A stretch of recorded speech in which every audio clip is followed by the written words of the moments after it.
Welcome back to 60 Plus Uncensored, the podcast where we have real, honest conversations about life after 60. No filters and no fluff. I'm your host, Seb Fry, and today I'm joined by Joan Jackson, the founder of Balanced Abundant Living and a certified senior advisor. Joan's been helping families and older adults navigate the emotional and practical side of aging with more grace and a lot less stress. Joan's work focuses on the 5 pillars of well-being: physical, emotional, spiritual, social, and financial.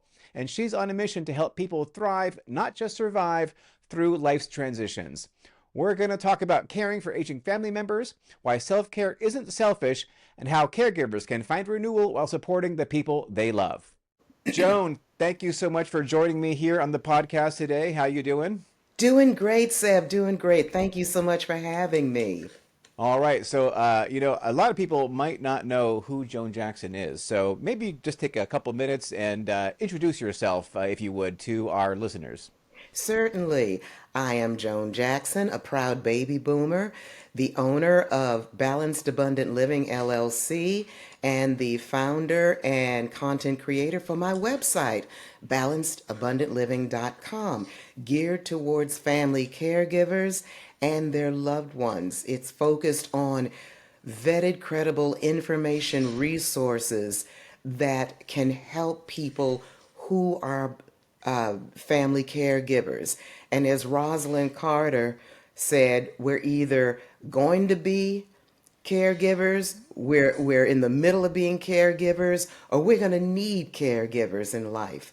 And so with us baby boomers, we're 70 plus million strong in this country.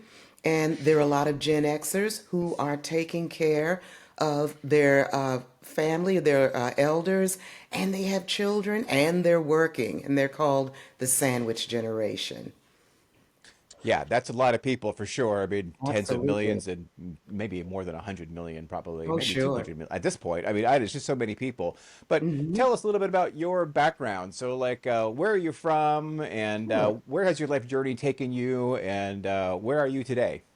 Okay, born and raised in Washington, D.C., and lived in the Midwest, in New England, and then ended up in the Bay Area in California for a job, of course. I am, by education, I have a master's in library and information science. I've also worked in the IT industry under several umbrellas. Met the love of my life, my husband of 26 plus years. And while living in California, and my parents were, of course, back here in the DC area, um, my just as a background, ironically, yesterday was the 24th anniversary of my brother Joe dying from anthrax. He was the youngest of the five here on the East Coast that happened to. So it was Oh, 24 years ago you're talking about that postal yesterday. thing, right? Is that what you're talking Yes, about? absolutely. He was He a was one of postal. those postal workers. Yes, yes, Oh and my he was on. God. Yeah, he was only 47 when he died, and they named the main post office in D.C. after him and his colleague who passed away within 24 hours of each other. So my parents lived in the house I grew up in, and I had a sister who was very profoundly cognitively challenged, and she was being cared for by an agency. But back in 2010, I got a call from one of my parents' long-standing neighbors asking me, Joni, did your father have an appointment today? Because they keep up with each other. I haven't seen his car all day. And of course, panic sets in, right? I'm 3,000 miles away, and you get a call like that. And so I said, no, he didn't. Her oldest daughter said, Joni, that's my nickname. Joni, don't panic. I'm gonna call around, see what's going on. She called back and said, Joni, I want you to know your father was driving and he was rear ended by a school bus. My dad was 80 years old at the time, and it hit the car so hard, mind you, a Cadillac. hit it so hard, it deployed the airbag, hit him so hard in the chest, it broke his seat back. So, needless to say, they took him to the nearest hospital. They uh, uh, they heliported him into Washington D.C. to the Washington Hospital Center, and I'm hearing all that, and I'm sort of weaving and bobbing, and like, oh dear God, not not the only nuclear family I have left, because by then my mother had passed and my sister had passed, so Dad was it. So my husband and I, next day, get a hold of our jobs. We've got to go on leave. We've got an emergency. Get a plane flight into DC. 2 weeks getting stuff together, getting the house together, you know, getting just the necessities, paperwork, clothes, stuff together, getting a hold of my cousins. We're going to have to take Dad back to California with us to live. He cannot live by himself any longer. And so they will be getting the house together anyway. So we're all prepared to get a plane tickets back, and the doctor calls and said, Mrs. Jackson, your father can't fly. Okay, what? And so he said, no, he suffered a collapsed lung and a fractured rib. Oh my God. So, no, he can't fly. Air pressure. Okay, fine. So, rented an SUV and traveled 4.5 days back across country. And my dad was sundowning, sundowner syndrome. Those out there who know what it is, they can understand. Yeah, so that began our journey. Well, even prior to that, long distance caregiving, being on the phone, making sure they're okay. Um, all of that, talking to my mom and to her doctor, because she, after my brother was killed, she had, of course, depression, and getting her doctor to understand she needs medicine to help her, which it did. But yeah, so that's my story and that's my journey. But Seb, there are millions of them, each one different, each one where caregivers are in need of knowing that they are not alone in this journey, whether they have a spouse or a partner or children or whatever that can help them if they choose to help them. It doesn't matter. That long distance caregiving where you can't, as my mom used to say, you can't lay eyeballs on the person. You can't physically touch them. You can't physically be there to go to the doctors with them. And you may have a family and you have a job, whether full time, part time, doesn't matter. That need is there to say, I am not alone. There are resources out there to help me. I shouldn't feel like I'll be a burden or I can't do it, and therefore I won't tell people what I'm going through. For God's sake, let people know what you're going through. People can help. There are others out there that are going through the same thing. If you're in a faith-based community, reach out to the ministry. Reach out to your fellow religious brothers and sisters. Reach out. The help is there. And I want to say, if my husband and I knew what to do emotionally, knowing what to handle when your loved one has dementia, if they have dementia and they may lash out at you, cuss you out, throw something at you. You're dealing with seeing, your parent and they may be incontinent, or you have to help them have a shower. That's all something you have to be prepared for. But not only that, you have to be prepared for it to be, what I tell people is, be proactive, not reactive. Because one day, we ourselves are going to be in that situation. And we have to tell people who want to help us, I understand what if we're still, cognitively there. We can tell them, I understand what you're going through. I know this isn't easy for you. It's not easy for me. So let's do this together. So that's all very heavy stuff. So just Yeah. want to go back to that car ride across the country real quick. Oh, yes. So it was you and your husband and your dad and anyone else on Correct. that car trip? Just the three of you? Just the three of us. Okay, Just and the so you three of spent us. 4.5 days driving across the Yes. country, and you come to Yes. California, Yes. and you had no experience caregiving for someone in this situation before that. Not a clue. Not a clue. When we got there, when we finally got to our house in San Jose at 4 o'clock in the morning, it was dark, of course. My dad was tired. He was confused. Where am I? All of this. We got him in the house because prior to leaving, we said, this is it.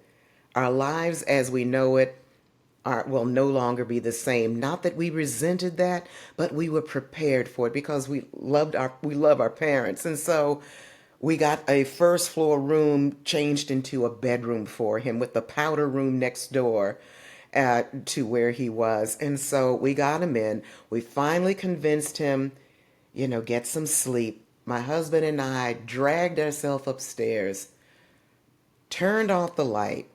5 minutes later, click, our light goes on.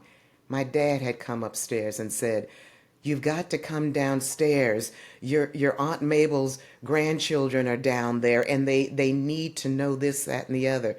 My Aunt Mabel had been dead for a couple of years. We were scared to death. Not to mention we were getting choked up because we're like, what's going on? And we convinced Dad, Aunt Mabel's not downstairs. The kids aren't down there. Dad, you go back. We got him to sleep. And I'm looking at my husband. His name is Les. I said, honey, what do we call the police? I mean, you don't know. Yeah, you don't know. You're half dead from lack of sleep. You want to do, and he's like, no, we'll take him to emergency. Took him to emergency, and they were fabulous, and they treated him and all that. The doctor came out and said, well, we got your dad an anti-anxiety medicine. He was sundowning. And I'm like, what in the world is that? And he explained, usually if a person, especially seniors, if they've had a traumatic experience or they're going through dementia at various periods, usually when it starts to get dark, hence sundowning. And and on top of that, people are coming home from work. Maybe the kids are coming in. The TV comes on. People are talking. All this overstimulation and the shadows of the darkness and they're getting tired, and so it heightens the dementia phase, and all of that. And so he was, yeah, he was. We noticed when we would stop and get a hotel. And of course, we had a room together. Dad would be in one bed, Les and I in the other. And we'd notice that Dad would get up and he'd start to fold and refold his clothes. And he'd keep going at it. And Les and I would just lay there and watch him, and you don't know what's going on. And eventually he said, Dad, you maybe want to go back to sleep. And okay. And he'd go back to sleep. Things like that. So it was an experience and a learning experience. And fast forward, after I retired in 2011, I knew I wanted to help seniors for one thing. I had just have always had a heart for seniors, and now I know why. And also, I wanted to help people who had loved ones that needed caregiving. And so I purchased a franchise for non-medical in-home caregiving that was available here in Prince George's County, Maryland, right outside of DC. And so and on top of that, prior to leaving, I became a certified senior advisor and a member, currently a member as you are, of the Society of Certified Senior Advisors and a member of the National Aging in Place Council. And so when we retired, brought my dad back, within 9 months, my dad was dead. He died of cancer, which he didn't know he had. We didn't know he had. That was a blow. And then, from the move and all of that, my husband and I, because my husband, he was a fabulous, between taking care of my dad while I was out marketing my brand new franchise, and then going into DC and refurbishing and bringing in contractors for my parents' house to put it on the market to sell it. So my husband's going back and forth, and he's never lived anywhere but the Bay Area. And all of this is going on. So after my dad passed in 2013, about a year and a half later, I needed to catch my breath, and I dissolved that business. It went very well. COVID hits, and I said, what can I do? What can I do with what I know to help other people who have been through this, who are going through this? And then things are exacerbated. They were when COVID hit and people were furloughed, or like they are, okay, here in DC, but we won't discuss that. Anyway, and so I don't want to get on that platform. Anyway, so people were at home. They were with their loved ones full time and experiencing things going on that they were never prepared for or didn't have an understanding about. And so I said, I need to start a website. I need to address this and put blog posts out with resources to help people out. And then recently, I just decided, well, over the past couple of years, well, let me write some books to help. So my first one, as you know, was called Healthy Boundaries for the Family Caregiver, Setting Limits with Love and Respect. Not boundaries are important. I tell people boundaries are not walls, they're bridges. They're bridges between you and your loved one, you and your friends, your family, all of that. But in order to protect yourself as well as your loved ones, when you are taking care of them, you have to have healthy boundaries put into place. So that was my first book. And then my second one, Abundant Aging in Place, How to Be Better Prepared for the Best Phase of Your Life. A whole lot of us are going through that. And so resources, checklists, things from my own experience, I put into this book. And then the last one, I actually wrote Abundant Aging in Place and The Connected Caregiver for long distance caregiver. I wrote them in tandem, and that was an experience. But this last one is something I said, this puts it all together to help people who either are at that phase in their life where they, or even prior to aging in place, because as we know, the majority of us would prefer to age in our own homes, but not just existing, but to age in place abundantly. So knowing tools that are available, financial resources that are available to help,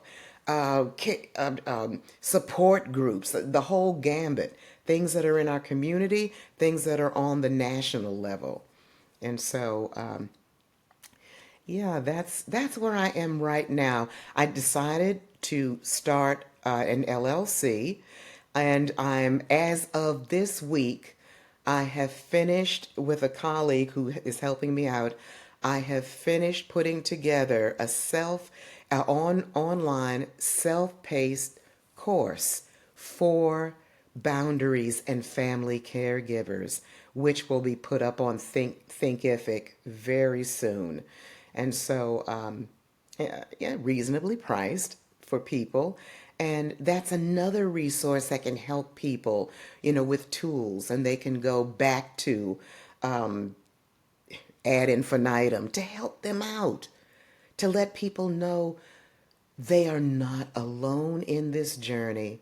we can help each other however we can, and to reach out and get that support group, get that village together. Yeah, so actually, that's a really interesting topic. Is the healthy boundaries as a caregiver? Because Yes, so many people who are caregivers, they just feel like they have to give care and nothing else, and they yes, they subsume their whole entire life into caregiving, absolutely. and they get depressed and burned out and Yes. angry and all that. So how did you experience that with your dad? I mean, like, did you not have any boundaries? Did you learn the hard way I learned the about setting hard boundaries? way. I did. I learned. I learned on the fly, and that's not a good way to go. Case in point, and this has never happened. My dad, while he was with us, unfortunately, he fell and fractured his arm, and we took him to the hospital, and then we put him in rehab, right? For physical and occupational therapy for his arm and stuff. And one time, Les and I went to visit him there, and I don't quite know how it came about, but I said something to my dad. Not, I don't know, maybe my nerves were shot or something. And my dad has never cussed at me. And he said, "Well, if you don't like it, you can get the hell out." And it shocked me. And I just left the room, and I cried. I said, "My dad is cussing me out? That never happened." And mind you, Seb, even at this juncture, I didn't realize my dad was in a certain stage of dementia. I didn't know that. And so it just threw me for a loop. And that's why there are resources, for instance, those who are listening, the Alzheimer's Association. And you may say, well, my loved one doesn't have Alzheimer's, and Alzheimer's is just one form of dementia, Lewy body, frontal temporal, all of those. But the Alzheimer's Association has fantastic resources, videos, all types of things for all types of dementia, not just Alzheimer's, not just Alzheimer's. Plus, they have a 24/7 support/hotline that you can take advantage of. And another resource is called the Elder Care Locator. I believe it's the eldercarelocator.gov. But if you just Google it or whatever and put in Elder Care Locator, it'll come up. Fabulous resources. Also a hotline you can call. Tell them where you are. Tell them what's going on, and they can steer you towards resources that may be local for you, which would be great on a city level, state level, regional, or national level. Those are only two resources, and they're excellent resources. AARP has if you're a member, and you should be. I've been one since I was 50. I'm 69 now, and so that's a great resource to also have. So, yeah, I learned on the fly. I did. It I learned. I got more resources as I learned more when I became a CSA and I had my company, and just being a retired reference librarian, I have that research urge to find things out, and so I do my due diligence. And then I can pass that on to others to help people. None of us are islands. We're here to help each other, not just ourselves. So that's how I learned, Seb. Well, so like setting boundaries with people, I think that a lot of Mhm. times, like, caregivers, they feel guilt about Oh, like that's a big setting a one. boundary. So like, Yes. how do you deal with that, right? I mean, like, do you see a shrink? I mean, what's the way that Uh, you? let's do it. Let's say that. That's one way. If you feel you need to go there, nothing wrong with that. It's learning proper boundaries. For instance, your loved one, and you're talking to your loved one, and they go off on a tangent, and they're angry, and find yourself getting worked up, and you may say, "You know what? At this point, I need to just back up and take 10 minutes until we calm down, and then I'll come back to you and we can discuss this. That's only one. That's only one phrase that you can use. In my new course that's coming out, I have scenarios, I have scripts that people can use. Within my Healthy Boundaries book, there are certain scripts in there. And it's all about learning. It's about preparing yourself. And I said, okay, we can say, okay, healthy boundaries, but give me some examples, Joan. Okay, here are some examples.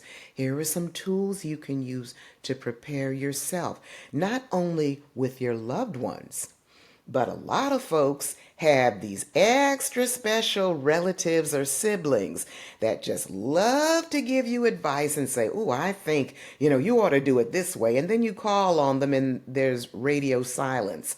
Well, I can't do it. I have my own family, but I'll be praying for you. You need someone to help you out. But here's the thing.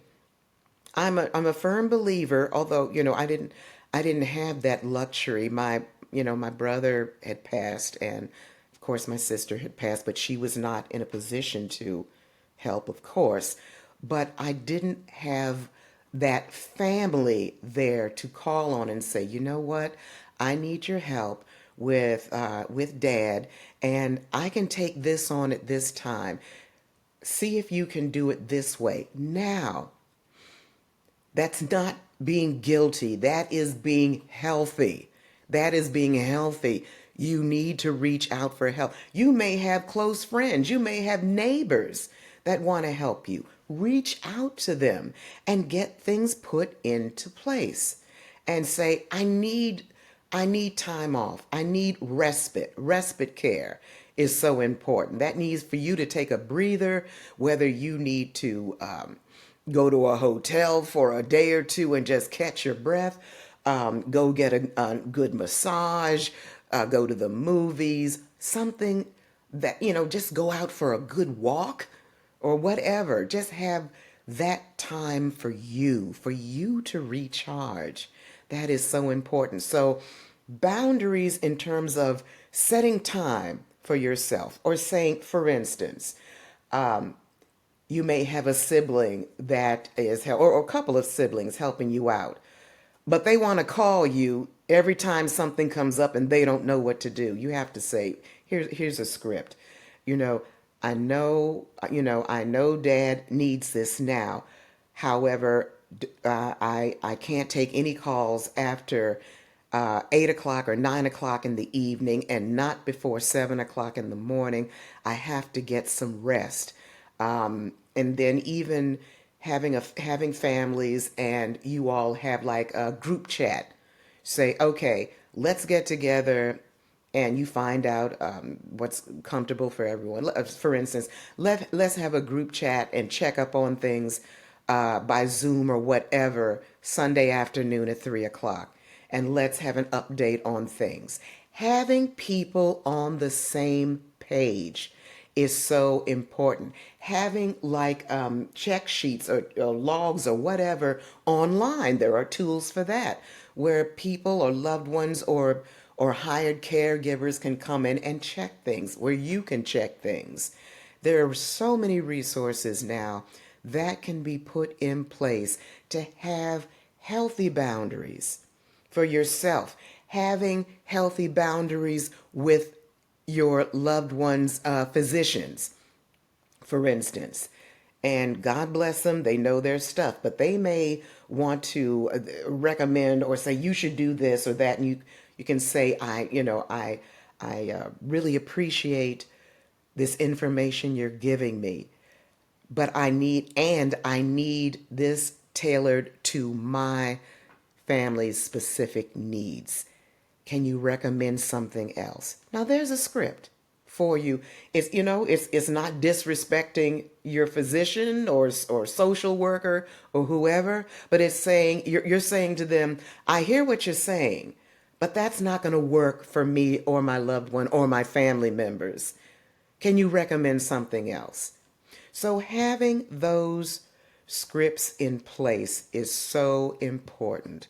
Having them in the back of your mind, even if you have to put them on a little card and just to trigger yourself and just learn them and just tailor them to your own needs. And that is so helpful to you. It's not, again, I tell people, get rid of the guilt trap. Just by you stepping up to be that caregiver, and usually a primary caregiver or a co-caregiver, just by you doing that, that is, pat yourself on the back. You're taking on a lot. And because of that, you need that support. Put the guilt on the back burner, and I call it don't go into the martyr syndrome. And also, don't get into the habit of saying, I'm the only one that can do this the right way. Nobody else can do it like me. No, let it go. You're going to burn yourself out. Ask for help. Get some help, free or paid. And so that's the message I want to give about having healthy boundaries as a family caregiver. And also, a family caregiver is not just a caregiver of a blood relative. It could be a close friend. It could be your neighbor. It could be um, you could be caring for someone in your religious community. It doesn't matter. And caregivers are across age spectrum. There are children who are taking care of their disabled parents, teen, uh, elementary school kids, kids in middle school, high school, college, people in their 90s taking care of grandkids because, their parents may not be there for whatever reasons, whether they passed on or just not there for whatever reasons. And they're taking care of grandchildren.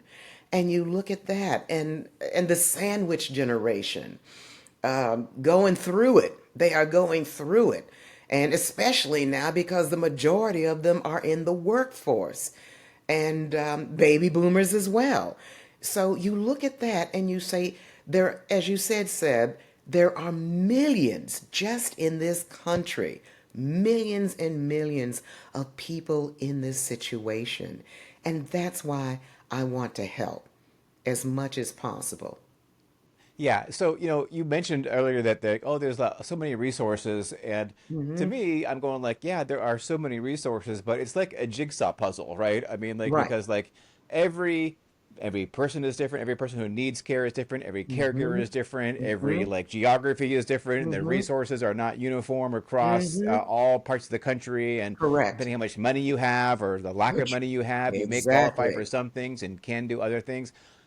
How is like an ordinary person who is like busy with their job, and maybe they're a sandwich person, maybe they're in their Hmm. 50s like me, and they Hmm. still have kids, and that they're, their kids are in the house still and their parents are getting older and like they're busy, like is there like are there people who like you can just call and just say I need you, like a consultant who can just like come over here, like assess you and your parents and everybody in your life, and just tell you, okay, like for where you are, for like for what you got going on, for what your parents Hmm. need, Hmm. like a concierge or like a some kind of Absolutely. advisor that just tells, like sets that all up for you, because like navigating all this Hmm. must be, I mean, like like it's like you're in an ocean on like a little tiny sailboat. You have no idea what to do. Are there people who come in and just like help you figure all this out, and how do you find those people? Absolutely. I learned when we took my dad to the emergency and they called down a social worker. And I'm sitting there reeling and, as I call it, snotting and crying and wondering what's going on. And she said, well, here are some agencies like the one I had for non medical in home care. And I didn't know what she was talking about. Certain agencies, for instance, here's one, Visiting Angels. Many people have heard about them. Home Instead, companies like that, that will come, what they will do is they will, they have usually an RN on staff that they will send into your home, assess the situation, see what level of care your loved one needs. They'll ask you, how many hours a day do you need? What hours a day? Do you need 24/7 caregiving? They'll assess you. They'll have a registered nurse who's familiar with this, familiar with elder care, come in and assess the situation. They'll even assess your home, hence aging in place, but they will assess your home saying, you need to take up these area rugs. You may need to consider getting a stair lift for your parents. You may need, for lack of a better term, baby gates or whatever. You may need to have, want to consider alarms on your doors in case your loved one is prone to wandering, going outside and taking off or whatever. So what they'll do, and these are agencies that have, like mine was, their caregiving, their caregivers, usually certified nursing assistants or what have you, they are licensed and bonded, and they have criminal background checks for who they hire before they even think about sending them to someone's home. And they're bonded and insured and all of that. And so what they'll do, they'll sit down and talk to the family, talk to the loved one if it's possible. Sometimes the loved ones may just, but they'll talk to them and say, what are your needs? Not what we think you need, but what are your needs? They'll assess it, and then they'll set it up and start sending certified nursing assistants to you. Some people may prefer to have male CNAs, or they'll say only a female CNAs, or I want, if you have a CNA that's like middle aged or whatever. People ask that. I just had a lady call me who lives in DC, and someone recommended me to her, and I recommended a resource here in Maryland because their loved one has ALS and they are bedridden, and they have, but she said the house is set up. He has something called a Hoyer lift, all of that, but they need someone or people in there, maybe in shifts, to take care of their loved ones because his wife is older and she's getting worn out. And they preferred a more seasoned caregiver, middle-aged caregiver. So all of that, and that's fine. That's whatever makes them comfortable. That's why I usually recommend agencies, and I use Visiting Angels and Home Instead as examples because they are well known all over the United States, and they are good examples of agencies you can contact. Now, if there is an issue with paying for that, because it can run $25 to $30 an hour for a caregiver.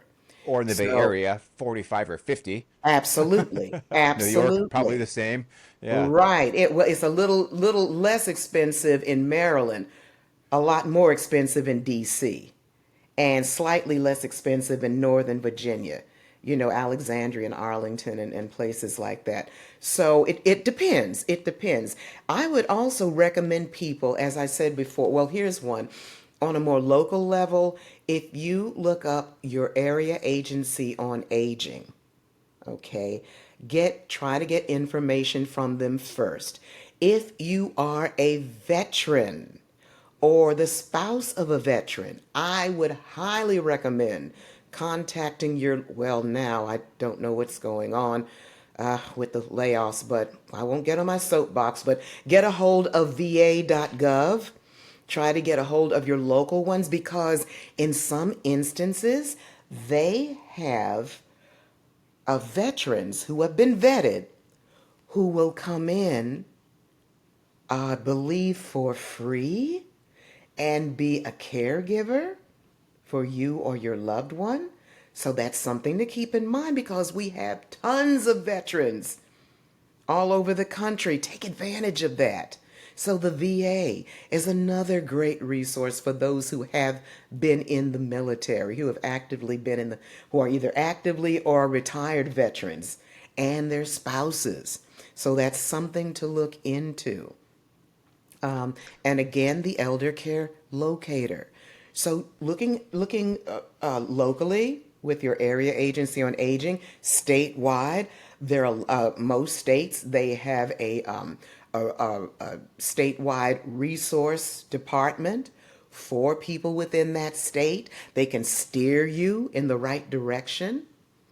So like that. Also, people, you work and you need to have your loved one looked after during the day, and they have companies now who have to go through a lot of vetting and going through the state's boards and all of that. But it's like, for lack of a better term, it's like senior daycare centers, and they have those that are geared towards that need more medical attention and those with less. And so so you can drop your loved one off on the way to work in the morning and pick them up in the evening, but you know that they're cared for on a very professional level. And that's another resource that people can use. Wow, so much info. Yeah. Listen, I wanted to ask you about the connected caregiver. So, like, Yes. because this is a problem that I know a lot of my clients have is, Mm-hmm. caring for parents at a distance. Do you have any, Right. like, aside from reading the book, do you have any quick tips for people who are in that situation? Like, how do you know who to trust to help your parents when you're 1,000 miles away? Good question. Good question. A great resource, and I would recommend this to anyone. Wherever your parent is living, I want you to search, just do a Google search on people that are called geriatric care managers. Geriatric care managers are people that are like your loved one's advocates. They set things up. Yes, they cost, of course. They don't they're in the business of doing that. But what a resource. Geriatric care managers, they put into place resources to get your parents to medical appointments. They get things in place they get all holistically get things in place to help your loved ones. Getting someone in there in the house to help your parent or loved one. If they need, finally, it's realized maybe they need to go into assisted living.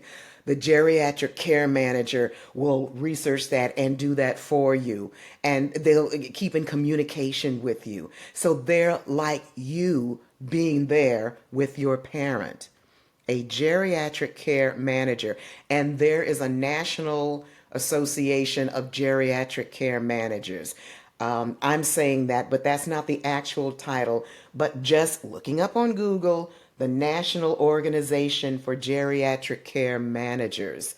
So they are an incredible resource to have when you are far away. And I'm not saying like Les and I were being 2 to 3,000 miles away, but even if you are in one state, or even, as I said, an hour away, if you are not in a position to do it and it's difficult for you to get to them, you have you may have family at home.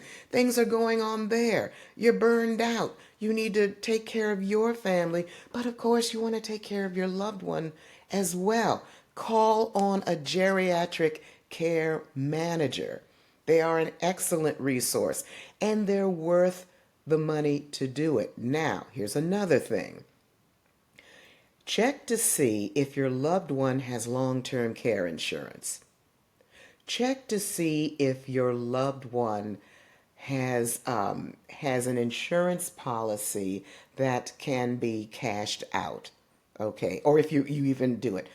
Even prior to that, if you're thinking about this right now, make sure that you or someone who is trustworthy, if you can't, put into place. My God, I'm blanking out. Power of attorney, legal and medical power of attorneys to be able to step in when your loved one cognitively and or physically can't do it.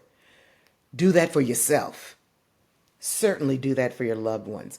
Making sure they have a will or trust in place. I'm not an attorney, but I'm personally a fan of revocable living trusts because they can be tweaked as life situations change. Putting those in place for yourself and for your loved one. Or if they're like, I don't want to put to have just do a simple will. I had to do that for my dad. A simple will. Went through AARP, got a great attorney in DC that did it a lot less expensive because my dad and myself were members of AARP. Definitely something to look into. Okay. And they're good resources. And so just things like that. So that's the first thing I would do if I were a long ways away. Get a hold of a geriatric care manager in the same area or state or city as your loved one. So they're close by and they can get in there quickly. Not a geriatric care manager where you live, where your loved one lives or very close by. So I would start with that. Very good pro tip. Now, Joan, I want you to help me with this one. Sure. Abundant aging in place. I'm all about abundance and abundance mindset and all that, but how Hmm. does abundancy and aging in place, how do those come together? What do you mean by abundant aging in place? Glad you asked. Not just aging in the place you're living in, not just existing.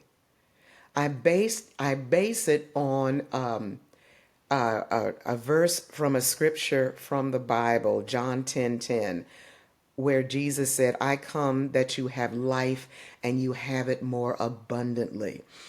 It means to me that I want to give you resources, tips holistically so that as we age, we don't feel that okay, well, I'm getting old now and I'm just going to sit here and watch old reruns and eat myself into a coma. And well, I know that, eventually I'm going to have one foot in the grave and the other on a banana peel. No, we did not work this hard all of our lives and come to this point where we feel it's all going to slide downhill.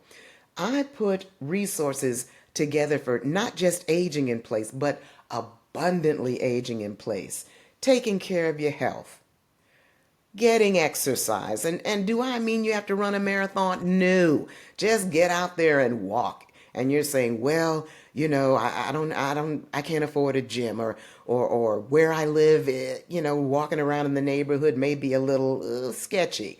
You can walk around in your house, walk around, but keep moving, keeping socially active. Don't become a hermit. Even if it's by Zoom, you have to keep your mind active. That's another reason why I decided to research and write these books. I want to keep my mind active, keep my skills active, so I can be the best that I can be, not just for myself, but for others around me. Being spiritually active, so important. Being financially aware of your resources, how little or how much you have. I don't care what it is. And you may say, well, I don't need a CPA, or I don't need a certified financial planner. I don't have that much. That's just when you need it. You don't have a whole lot. You want to make sure that that is properly managed or taken care of. And especially if you have a whole lot of money, absolutely, you take care of that. You want to make sure your resources go in the right direction.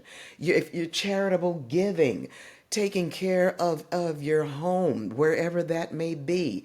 So you look at having an abundant aging in place also means wherever you're living, whether it's in a large house, in a condo, in a trailer, I don't care where it is, making sure that where you live is safe, that you have, for instance, grab bars in your shower.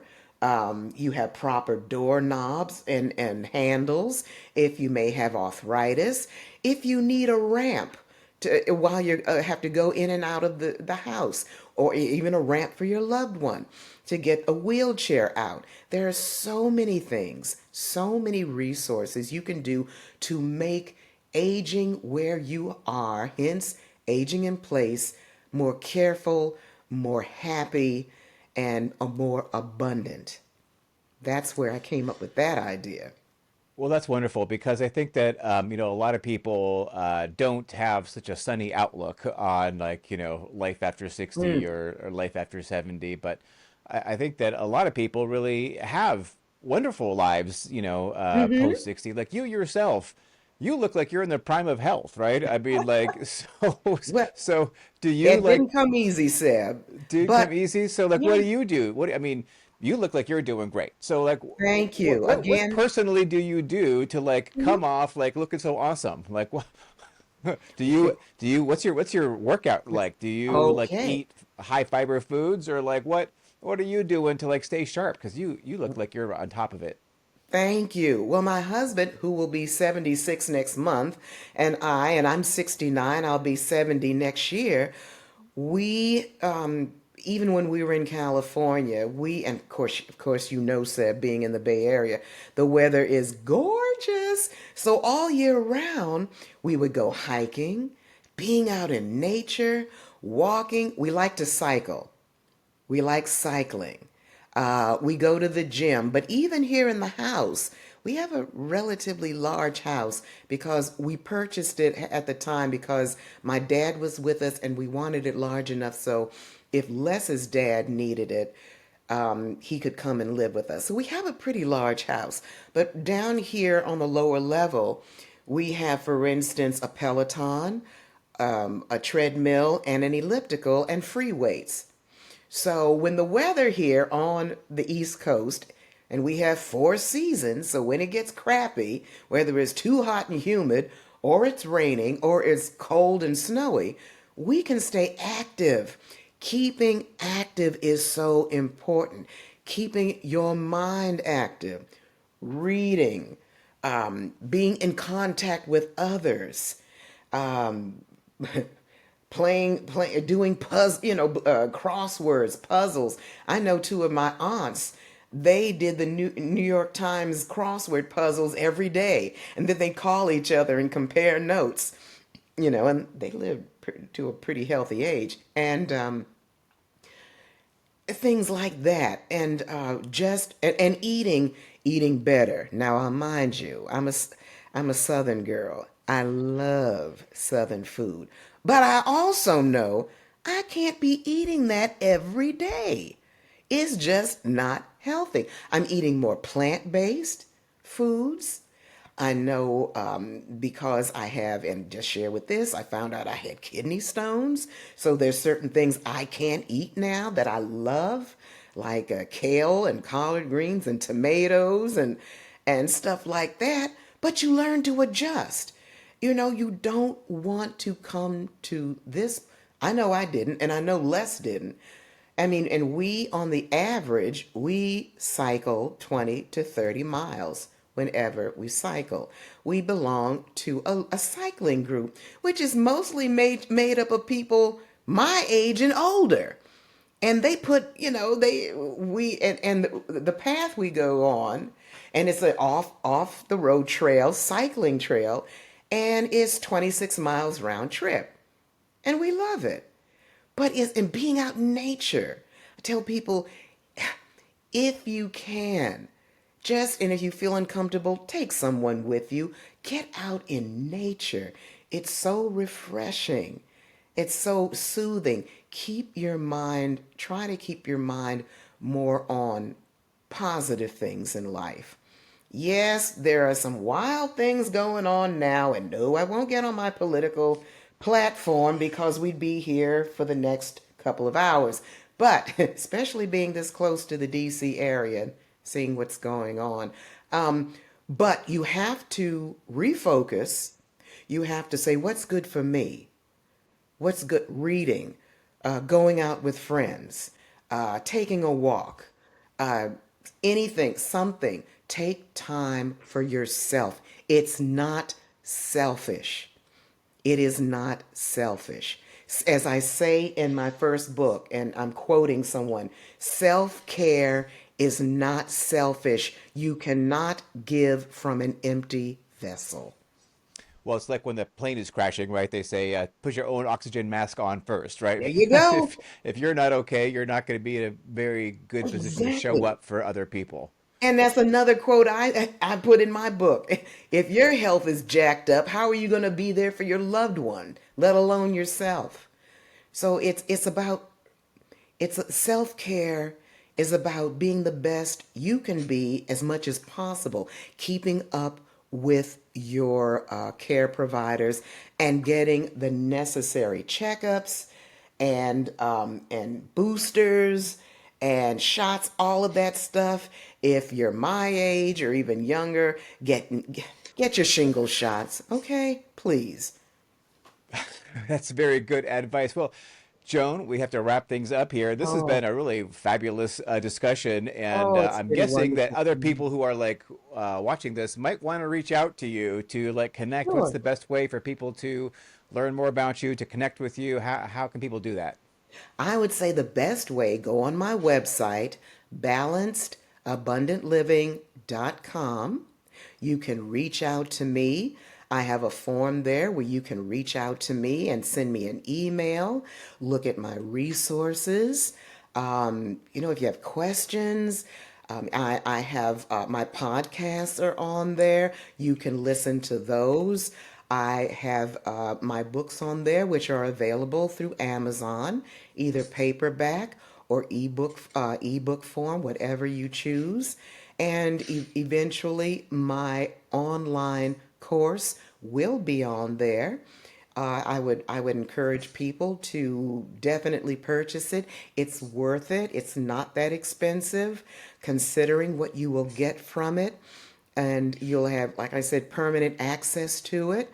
And so go on there and read my blog post. I put out one every month if I feel some. And next month, November, is National Family Caregivers Month. So look for resources all over the web on my website, and it will certainly help you. But certainly reach out to me, Joan at balancedabundantliving.com. All right, Joan, thank you so Hey, much, and I will you're catch so you on welcome, the flip Seb. side. Okay, take care. Take care, everyone. Thank All you. right. Well, that's a wrap for this episode of 60 Plus Uncensored. Huge thanks to Joan Jackson for setting the tone with such insight and honesty. Now, if you like this episode, do me a favor, do Joan a favor, hit that subscribe button, leave a review, and then share it with someone you know who needs to hear it. Oh, and by the way, if you know someone over 60 who's still out there doing big things, living boldly, working with a purpose, or just aging on their own terms, I'd love to hear from you. Just reach out at team60plus.com or join the conversation at 60 Plus Uncensored on Reddit. I'm Seb Fry, and this is 60 Plus Uncensored, because as we're learning, life after 60 isn't the end, it's just getting good. Subscribe now